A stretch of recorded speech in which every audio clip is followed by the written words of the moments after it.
motherfucker done launched so hard he lost his mind riding in circles in the damn parking lot and whatnot. What are we doing? I had a dumb moment, but I got lockup work now. You got it to work? What was wrong with it? I'm a dumbass, I wired it backwards. He wired it backwards. What's trans temp at? 194. Oh yeah. What'd you leave it? I don't know. Well, RPM, do you know? No. I know your boost won't read them, but. I didn't really look. So what do you think? I gotta go faster. I ain't there yet. Damn, 7-1 on the first pass ain't bad, though. With no lockup. With a 154 60 foot on some damn roto metals. 20 by 12s. Right on.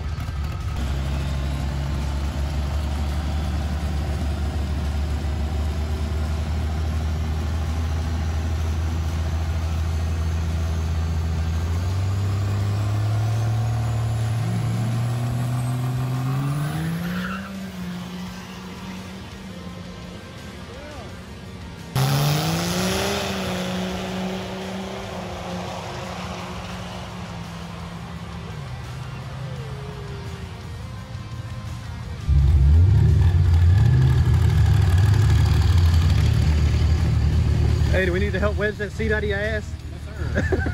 But, when you walk by a fucking Mustang, after spinning, oh yes. You gonna go get over there and try to get one more? Or?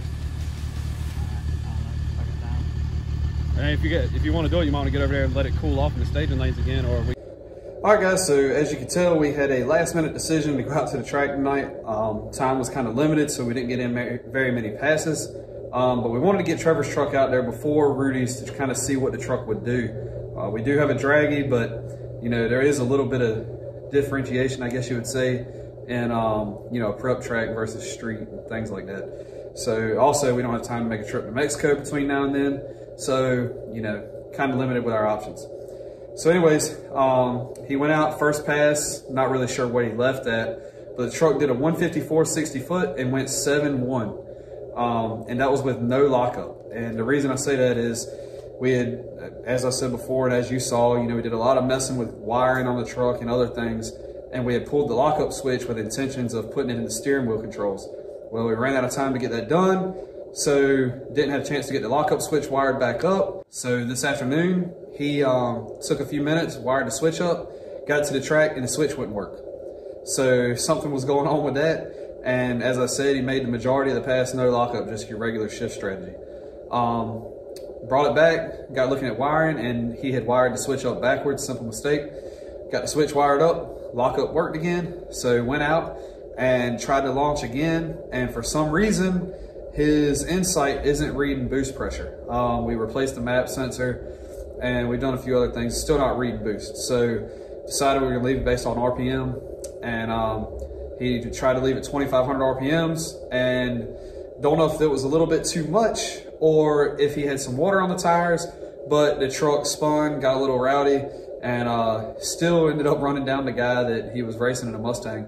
And I think he went 7-2 on that pass with a 161-ish 60 foot. So the truck was still moving out pretty good, but unfortunately didn't get that 6-second pass he was after.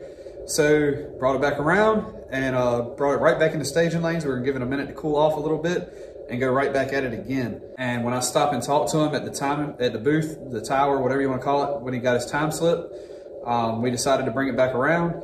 And when he drove away, I looked and saw a lot of water on the ground. So as soon as he got over to the staging lanes, we popped the hood, got looking, and the water pump is pissing out fluid. So I guess the water pump decided to shit the bed. It's a factory water pump that actually, I think it's a spare we had taken out of the Mega Cab a while back. So God knows how many miles. If it's an original, it's got like 190,000 miles on it now. So anyways, probably should have put a new one in. They're pretty cheap, but decided to put that one back in and it bit us. So anyways, we're gonna get a new water pump in this week and try to get it back, make sure that there's no more leaks or anything like that. We'll probably bump it up to the next tune. That was on the lowest setting that Firepunk had sent us. So we're gonna bump it up to the next level, and with lockup and a little bit better 60 foot and, you know, everything in a perfect world, the truck should be high sixes all day long. The second pass should have been there if he wouldn't have spun, but I don't know if the water on the tires came from the water pump. I was wiping the tires down before the pass. I didn't see water. but that is not to say that it didn't start leaking right when it got up to the tree. So I'm not really sure about that. But anyways, a little bit unfortunate, but we ended the night off strong. He did get a couple good passes in. Truck's moving out pretty good. Seeing as the last pass that truck made was like a 970, I think is what it was, a really high 9 at Holly Rock. And this pass went a 7-1 tonight. Pretty good gains. So I'm happy with it. He's not, because he wanted that 6. I'm trying to keep him from going haywire with a Sawzall this week and cutting weight out of it. We'll see what happens.